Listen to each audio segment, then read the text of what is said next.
Welcome. I'm the Deadwood Jedi. This is another Raid Shadow Legends video. I am in my account today, and I want to talk about Void Champions. It's two-time Void Summoning event. And so we're all pulling different shards. We're all looking for particular champions. Maybe you're like me and you're looking for your Krisk, or a Siphi, or a Hegemon, or some other great legendary, or maybe you're like a lot of the people I pulled shards for today, and you're looking for that wonderful epic, that Madam Saris that can take you over the top. Or maybe you're looking for that Man-Eater. That's what most people are looking for these days. Well, in either case, there are a lot of rare champions you're going to be pulling, and you want to make sure that you're not crunching the ones you should be holding on to.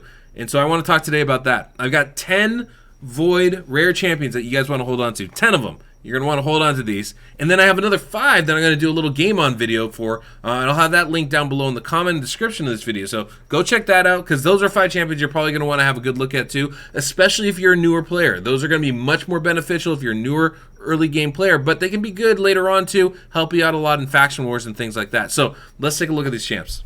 First champion I want to talk about, Reliquary Tender. Reliquary Tender is an amazing champion. I actually had to build one up specifically for Doom Tower and the Nether Spider because I was struggling so much when they made the recent changes. She is phenomenal. Basically, got an A1 with a decreased attack. That's okay, it's a small decreased attack, but always good to have. But this A2, it's a full team cleanse plus a continuous heal. So nice. Not to mention she's got a res on her A3 skill, books to a 5-turn cooldown. So 3-turn cleanse, 5-turn revive. Really good. She's got really high base HP, which is excellent, and actually a pretty solid base defense, and most importantly, really high base speed. Makes her very easy to gear out. She is phenomenal, guys. And then we should talk about one of my favorite champions, my personal campaign farmer right now, and one of the best carries I had going through this game early on was Bellower. Bellower is so good primarily because all of his skills, all of his attacks are AoE attacks. He is great. He's got a decreased defense and decreased attack on this A3, so good. He's got a decreased speed on this A2, and he's got block cooldown skills on the A1. All of those are phenomenal skills. He's got solid base skills, very good base speed for a rare champion. Definitely somebody that if you have him, you want to build him out. He can get you through pretty much every part of this game. Dungeons, arena, faction wars. He is just really, really good, guys, for a rare champion. Speaking of campaign farmers, got to mention Felhound. Now, not my favorite champion, but this guy can do a 6-second campaign farm on Brutal 12-3. That's the pinnacle. That's the creme de la creme. It doesn't get any better than that, and Felhound can do it. He's got an AoE on that A1, which is what provides that, plus a decreased speed. And then his A2 gives you a heal and a reflect damage for your entire team. Anybody say Fire Knight, maybe? As well as a block damage buff for one ally for 1 turn on his A3. All these are on 3-turn cooldowns at the most. It's a very nice champion. Brings a lot to the table. Definitely good for progression. Solid base defense there as well, and base attack. He's not very fast. He's not like great as a carry, but he's pretty solid. If you don't have a lot of options, he's pretty good. And he's a solid demon spawn champion. So he's somebody that honestly you're not going to regret leveling up, if for nothing else, as a fantastic campaign farmer. I couldn't do one of these lists without mentioning, you know, Seducer. I just like put on a shirt or something, man. Cover up a little bit. You got all this cloth back here. Use some of it up here. But Seducer may be he may be the strongest rare champion in this game. Like, no doubt. He brings so much to the table. He's got a sleep on the A1. He's got an AoE decreased attack. It's the weak version, but it's AoE. Very strong. He's also got an increased defense buff on all allies for 2 turns. The weak one, but it's still an increased defense buff. And a block debuff buff on all allies for 2 turns. He's one of only a handful of champions that has that. There's a few champions that have block debuffs, but most of them are for 1 turn. A 2-turn block debuff is really what you want, and it's so rare. Sepulchre Sentinel, Blind Seer, Siphi. There's probably 1 or 2 more that I'm forgetting. This new fusion champion's going to have it, which is why he's so good. But Seducer, a rare, is the only one that has this for 2 turns. Super strong ability. Not to mention, he's got this cool little tandem team skill here too. If you put Temptress in the same team, and I'm not a fan of Temptress, by the way, but if you put her in the same team, he gives you an AoE ally protection and puts block damage on himself for 1 turn. He's good, really, really good, guys. And look at that base defense, 1,300. It's an insane amount of base defense for a rare champion. 16,000 HP is still good. This guy can play for sure. For sure, he is a good champion to have. Now, I mean, this is everybody uses her. Everybody uses her. It's Coldheart. I mean, she's great all the way through. It's all about this one skill. It is all about this one skill. Enemy max HP. That's it. Look, I mean, if you don't know about Coldheart, there's probably a million videos out there about her. She's just phenomenal. Decrease the turn meter by 100%. Yes, build her with accuracy, please. Extra 30% chance of inflicting a crit hit. Only build her to 70% crit rate. And just smacks. This is a spider killer, the boss killer, basically. Really good everywhere. And the other skills hit pretty hard, too. She's phenomenal in Fire Knight with a 4 attack A1. Just there is no place where you don't want to use Coldheart in this game. She's great. Of course, we have to mention Paragon as well. Paragon cheese is a thing. I couldn't beat Nightmare campaign without him. And it's all because of this skill here, an unkillable buff for 2 turns on a, when booked, 2-turn cooldown. Basically can keep it on himself the entire fight. He's really, really strong. Helps you a lot trying to get through stuff. You can cheese with him in spiders, even in clan boss, pretty much everywhere. If you've never had a fight in an arena team against Paragon by himself that's really fast, count yourself lucky. It is the most annoying defense you will ever come across. That's why we bring in people that can take off debuffs or take off buffs off the enemy because of this jerk right here. He's awesome. Keep at least 1 copy of this guy. And now we talk about Painkeeper. Now everybody knows about Painkeeper involved with Maneater for unkillable teams in the clan boss, but Painkeeper is really good outside of that too. Not great base stats, but that base HP is huge. Almost 20,000, and a really good base speed of 102. That means we don't just need this cooldown skill, right? 4 turns when booked. Really strong to help your allies hit and get their skills back up. But this heal can become massive if you build Painkeeper up. Really strong ability because it's based off her HP. And it books to a pretty sizable amount. You get an extra, 35% of this 15, so it's almost about a 20% heal or so. It's over a 20% heal. It's a very strong ability, and it's an AoE attack.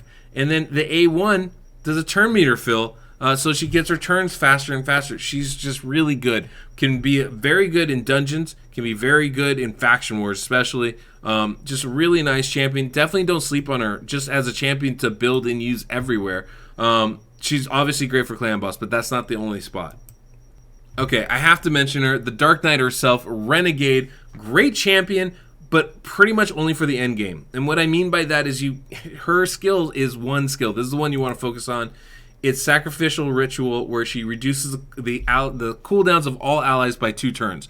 We just talked about Painkeeper. Well, Renegade takes that to another level. It is on a 5-turn cooldown, so it doesn't come up as often, but 2 turns can pretty much reset a skill for your champion. So a lot of people use her with Seer, they use her with Zavia, a lot of like these big nuke type teams where you're doing big amounts of damage, max HP type damage, she's going to be really strong with. So definitely somebody you're going to want to keep at least 1 copy of her, even if you don't use her now. You're going to want to use her at the end game, so you definitely want to keep a hold of her. Now we talk about a champion that has a piece of my heart. Bulwark, so good. Really took me from Nightmare to Ultra Nightmare Clan Boss once I pulled a Bulwark. It was such a big help in making that move from my account. 1,200 base defense is really, really strong. Low base HP, not great speed, not bad speed though. But that base defense is super high. Just one of the best clan boss rare champions out there, maybe the best, honestly. A lot of it has to do with this passive ability. When attacked, has a chance to extend the duration of all debuffs on the attacker. Yeah, you need accuracy for it, but boy, is that nice to have. Actually has a solid defensive aura for all battles. Also brings an HP burn on his A2 with a 100% chance to land. Also brings a weaken debuff on his A1. So good. He's like the perfect pairing with Tyrell, honestly, for progression. He's such a good champion, guys. If you don't have him, please don't sleep on him. Not to mention, he can hit hard. I mean, I've seen this dude do like 75,000 damage with that HP burn hit. He can smack for sure if you build him up and build him right. But he's going to be really good, at least in Faction War. So you're going to want to build him. You're going to want to get him, even if you're not going to use him in Clan Boss. Even if you're past that stage, he is great. All right, guys, the very last champ I want to tell you about is the one I was most excited about. This is the reason why I'm doing this video, because I built a clan boss team using this guy from those test accounts we had access to about like a month ago. Now I didn't put it put it out there yet because I was just still, editing and doing all that stuff, but I should have a video for that team out tomorrow or the next day. It is awesome to see. Fnatic is phenomenal. And he's got a really, really cool kit. He's got a decreased defense on his A1, but it's not just the little one, guys. It can be the big one. As long as they have at least 2 debuffs on, this can be the big debuff, the 60%er. So nice to have that on an A1. Yeah, only 40% chance to land. It won't be up all the time, but when it does, mwah. Then he has his A2, transfer debuffs from this champion to the target. I mean, he does okay damage. Nothing crazy about it, but it is nice to be able to do that. But it's really about this last skill. This is the one that makes me go, oh, I want to find a way to use him. He has an increased attack buff on all allies. It's the big one, too. And then he also removes a random debuff from each ally. So he gives everybody increased attack, and then he cleanses them. Insane skill. 4-turn cooldown. Not the 3-turn we would love to see. But that's an insane skill to have. This guy is a cleanse for clan boss. He gives you an increased attack buff. And then look at those base stats. These aren't bad. 97 speed solid, especially for a rare, it's good. And then 1,000 base defense, 1,000 base attack, 14,000, almost 15,000 HP. Those are solid base stats. This guy is going to be very good for early accounts, progression accounts in things like clan boss to cleanse stuff like the stun or, affinity debuffs. Really good champion. I like this guy a lot, I have to tell you. And I'm really excited to try to use him in a couple of unkillable teams. I've already played around with some of those speeds, and I'm really excited to use him in a non-unkillable team that I'm going to show you guys about tomorrow. But he's the reason why I wanted to do this video.